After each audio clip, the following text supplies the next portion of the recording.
اس بات پر معتجب اور حیران ہو کر اپنا ہاتھ سر پر رکھ لیا۔ وہ تمام آپ صلی اللہ علیہ وسلم کی تکذیب کرنے لگے، حتیٰ کہ ان میں سے موتم بن عدی نامی ایک شخص کہنے لگا، واللہ یا محمد صلی اللہ علیہ وسلم، ابھی تک جو باتیں آپ کرتے تھے وہ تو کم درجہ کی تھی، آج تو آپ نے ایسا جھوٹ بولا ہے جس کی تصدیق عقل کبھی بھی نہیں کر سکتی۔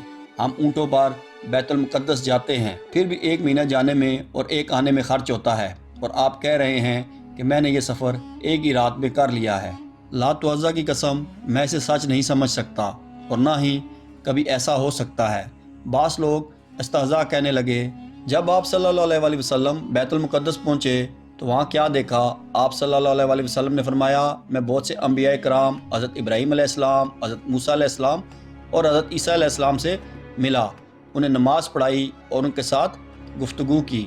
انہوں نے یہ سن کر آپ صلی اللہ علیہ وسلم کی مزید تکذیب کی اور استہزاء کیا، اور کہنے لگے کہ اگر آج ابو بکر اپنے دوست محمد صلی اللہ علیہ وسلم کی یہ بات سن لیں تو وہ بھی ان کی نصرت و تائید اور دوستی سے ہاتھ کھینچ لیں گے۔ نیز ان کے ساتھ ساتھ اور بھی بہت سے مسلمان اس بات کے سبب آپ صلی اللہ علیہ وسلم سے بدظن ہو جائیں گے، جس سے مسلمانوں کی قوت میں کافی حد تک کمی واقع ہوگی۔ یہ سوچ کر ایک مشرک اٹھا اور حضرت ابو بکر صدیق رضی اللہ تعالیٰ عنہ کو تلاش کرنے لگا۔ آپ قریش کی کسی مجلس میں بیٹھے ہوئے تھے، وہ آیا اور آپ سے کہنے لگا، اے ابو بکر، کچھ سنا ہے؟ آپ کا دوست کیا کہہ رہا ہے؟ حضرت ابو بکر صدیق رضی اللہ تعالیٰ عنہ نے فرمایا، کیا کہہ رہا ہے؟ اس نے کہا کہ وہ کہہ رہا ہے کہ میں ایک ہی رات میں بیت المقدس جا کر واپس مکہ بھی آ گیا۔ حضرت ابو بکر صدیق رضی اللہ تعالیٰ عنہ نے پوچھا، کیا انہوں نے واقعی ایسا کہا ہے؟ وہ کہنے لگا، لات و عزا کی قسم، انہوں نے یقیناً ایسا ہی کہا ہے۔ تو حضرت ابو بکر صدیق رضی اللہ تعالیٰ عنہ فرمانے لگے، اگر انہوں نے ایسا کہا ہے، واللہ انہوں نے سچ کہا ہے۔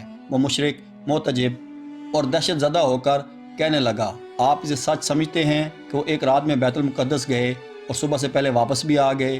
حضرت ابو بکر صدیق رضی اللہ تعالیٰ عنہ فرمانے لگے کہ اگر اس سے بھی زیادہ بعید از عقل بات ہوتی تو میں اسے بھی سچ سمجھتا۔ میں تو اس بات کو بھی سچ سمجھتا ہوں کہ حضرت صلی اللہ علیہ وسلم کے پاس دن رات کی ایک ساتھ کے اندر آسمان سے خبریں پہنچ جاتی ہیں، کیا میں اس کی تصدیق نہیں کروں گا جو اس سے کم تعجب والی ہے؟ یہ کہہ کر حضرت ابو بکر صدیق رضی اللہ تعالیٰ عنہ کھڑے ہو گئے۔ کچھ اور لوگ بھی آپ کے ساتھ چلے۔ آپ حضرت صلی اللہ علیہ وسلم کی خدمت اقدس میں پہنچے جو معراج کے متعلق بتا رہے تھے۔ جب حضرت ابو بکر صدیق رضی اللہ تعالیٰ عنہ اور دیگر لوگ آپ صلی اللہ علیہ وسلم کی مجلس میں پہنچے تو مطعم بن عدی کہہ رہا تھا، اے محمد صلی اللہ علیہ وسلم، اگر آپ رات بیت المقدس گئے ہیں اور اس میں داخل ہو کر نماز پڑھی ہے تو یقیناً آپ نے اس کے دروازوں اور دیواروں وغیرہ کا مشاہدہ کیا ہوگا، ہمیں ان کے متعلق بتائیں۔ یہ ہمیں بھی معلوم ہے کہ آپ اس سے قبل کبھی بیت المقدس نہیں گئے۔ اگر آپ صلی اللہ علیہ وسلم نے ہمیں یہ باتیں بتا دی تو یہ اس بات کی دلیل قطعی ہوگی کہ آپ نے بیت المقدس دیکھا ہے۔ آپ صلی اللہ علیہ وسلم کو یہ سوال سن کر حیرت بھی ہوئی اور غم بھی ہوا۔ آپ صلی اللہ علیہ وسلم اس سے قبل کبھی بیت المقدس تشریف نہیں لے گئے تھے، اور گزشتہ رات جب آپ بیت المقدس تشریف لے گئے تو آپ صلی اللہ علیہ وسلم ہمتاً انعامات باری تعالیٰ میں منہمک اور مشغول تھے۔ یقینی سی بات ہے کہ آپ صلی اللہ علیہ وسلم کا خیال دیواروں، دروازوں اور کھڑکیوں وغیرہ کی طرف کس طرح جا سکتا ہے؟ آپ صلی اللہ علیہ وسلم براق پر سوار تھے، جبرائیل علیہ السلام ساتھ تھے، آپ صلی اللہ علیہ وسلم 7ویں آسمان سے تشریف لائے۔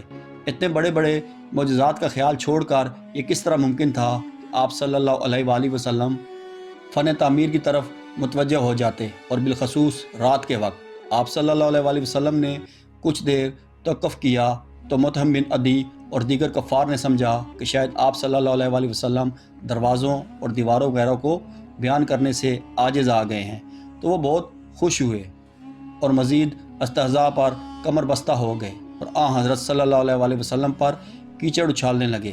حضرت ابو بکر صدیق رضی اللہ تعالیٰ عنہ جو آپ صلی اللہ علیہ وسلم کے ساتھ ہی بیٹھے تھے، آپ سے کہنے لگے، یا رسول اللہ صلی اللہ علیہ وسلم، میں نے کئی بار بیت المقدس کی زیارت کی ہے، آپ اپنے مشاہدات بیان فرمائیں۔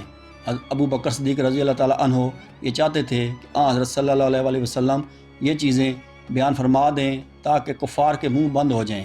تب معجزہ ظاہر ہوا، اللہ تعالیٰ نے اپنے نبی صلی اللہ علیہ وسلم کی مدد فرمائی کہ بیت المقدس کو اٹھا کر آپ صلی اللہ علیہ وسلم کے سامنے رکھ دیا۔ اب آپ صلی اللہ علیہ وسلم کے سامنے بیت المقدس بالکل واضح تھا۔ آپ صلی اللہ علیہ وسلم نے جواب مرحمت فرمانا شروع کیا۔ فرمایا اس کا ایک دروازہ فلاں جگہ ہے۔ حضرت ابو بکر صدیق رضی اللہ تعالیٰ عنہ یہ سن کر خوشی سے چیخے، یا رسول اللہ صلی اللہ علیہ وسلم، آپ نے سچ فرمایا، میں گواہی دیتا ہوں کہ آپ اللہ کے سچے رسول ہیں۔ آپ صلی اللہ علیہ وسلم نے پھر فرمایا اس کا دوسرا دروازہ فلاں جگہ ہے۔ حضرت ابو بکر صدیق رضی اللہ تعالیٰ عنہ پھر چیخے، یا رسول اللہ صلی اللہ علیہ وسلم، آپ نے سچ فرمایا، میں گواہی دیتا ہوں کہ آپ اللہ کے سچے رسول ہیں۔ جب بھی حضرت صلی اللہ علیہ وسلم کوئی فکرہ ارشاد فرماتے تو حضرت ابو بکر صدیق رضی اللہ تعالیٰ عنہ فوراً یہی جملہ کہتے کہ یا رسول اللہ صلی اللہ علیہ وسلم، آپ نے سچ فرمایا، میں گواہی دیتا ہوں کہ آپ اللہ کے سچے رسول ہیں۔ حضرت صلی اللہ علیہ وسلم کا جواب سن کر کفار کے منہ بند ہو گئے اور انہیں علم ہو گیا کہ حضرت صلی اللہ علیہ وسلم کو جھٹلانا ممکن نہیں ہے، لیکن وہ پھر بھی اپنی گمراہی پر بدستور قائم رہے، حتیٰ کہ ایک مشرک یہ جواب سن کر کہنے لگا، تمہیں ولید بن مغیرہ نے بتا نہیں دیا تھا جو کچھ ہم نے آج سنا ہے یہ بھی وہی جادو ہے؟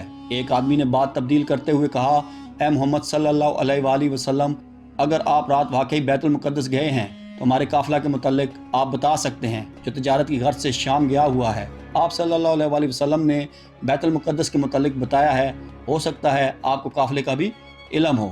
حضرت صلی اللہ علیہ وسلم نے بتایا کہ میں فلاں وادی میں اس قافلہ کے قریب سے گزرا تھا، وہ قافلہ شام جا رہا تھا۔ انہوں نے براق کو دیکھا تو خوفزدہ ہو کر چلانے لگے، ان کے اونٹ ادھر ادھر بھاگنے لگے اور ان کا ایک اونٹ فلاں جگہ بھاگ گیا۔ جب قافلہ واپس آیا تو کفار نے انہیں حضرت صلی اللہ علیہ وسلم کی بات بتائی، انہوں نے اس کی تصدیق کی۔ ایک اور آدمی حضرت صلی اللہ علیہ وسلم سے کہنے لگا، ہمارا ایک اور قافلہ شام گیا ہوا ہے، ہمیں بتائیں کہ وہ کس جگہ ہے؟ آپ صلی اللہ علیہ وسلم نے فرمایا، میں فلاں جگہ سے آ رہا تھا، جب میرا گزر اس قافلہ پر ہوا، دیکھا کہ ایک قافلے میں ایک اونٹ ہے جس پر 2 بورے لدے ہوئے ہیں، ایک بورا کالے رنگ کا ہے اور ایک سفید رنگ کا۔ جب میں ان کے قریب پہنچا تو قافلے کے اونٹ براق کو دیکھ کر ڈرے۔ جب وہ قافلے والے مکہ واپس پہنچے تو انہوں نے بھی حضرت صلی اللہ علیہ وسلم کے اس فرمان کی تصدیق کی، لیکن ان تمام باتوں کے باوجود کافروں کی یہی رٹ تھی کہ یہ جادو ہے۔ ایک اور مشرک کہنے لگا، ہمارا فلاں قافلہ بتائیں کہ کہاں ہے اور وہ ہم تک کب پہنچے گا؟ آپ صلی اللہ علیہ وسلم نے فرمایا، یہ قافلہ فلاں دن آئے گا، اس قافلے کے آگے آگے ایک سامان لدا ہوا اونٹ ہوگا جس پر سرخ رنگ کی اون کا ستر پوش ہوگا اور اس پر 2 بورے لدے ہوں گے۔ جب قافلے کی واپسی کا دن آیا تو قریش باہر نکل کر قافلے کا انتظار کرنے لگے کہ دیکھتے ہیں حضرت صلی اللہ علیہ وسلم کی بات سچ تھی یا نہیں۔ یہاں تک کہ جب دن ختم ہونے اور سورج ڈوبنے لگا، ایک کافر مسلمانوں کا مذاق اڑاتے ہوئے بولا، دن تو ختم ہو گیا لیکن قافلہ ابھی تک نہیں پہنچا، اس کا مطلب ہے محمد صلی اللہ علیہ وسلم کا جادو باطل ہو گیا۔ اس کا یہ جملہ مکمل بھی نہیں ہوا تھا کہ ایک مسلمان بولا، اللہ اکبر، وہ قافلہ نظر آ رہا ہے، اس کے آگے آگے سامان لدا ہوا ایک اونٹ تھا جس پر سرخ اون کا ستر پڑا ہوا تھا اور اس پر 2 بورے بھی لدے ہوئے تھے، جیسا کہ حضرت صلی اللہ علیہ وسلم نے ارشاد فرمایا تھا۔ لیکن کفار مکہ ان تمام معجزات کے باوجود اپنی تضلیل و تکذیب پر ڈٹے رہے، لیکن مسلمانوں کے اذہان میں یہ معجزات زندہ جاوید بن کر محفوظ ہیں، جنہیں کوئی بھی مسلمان اپنے ذہن سے محو نہیں کر سکتا۔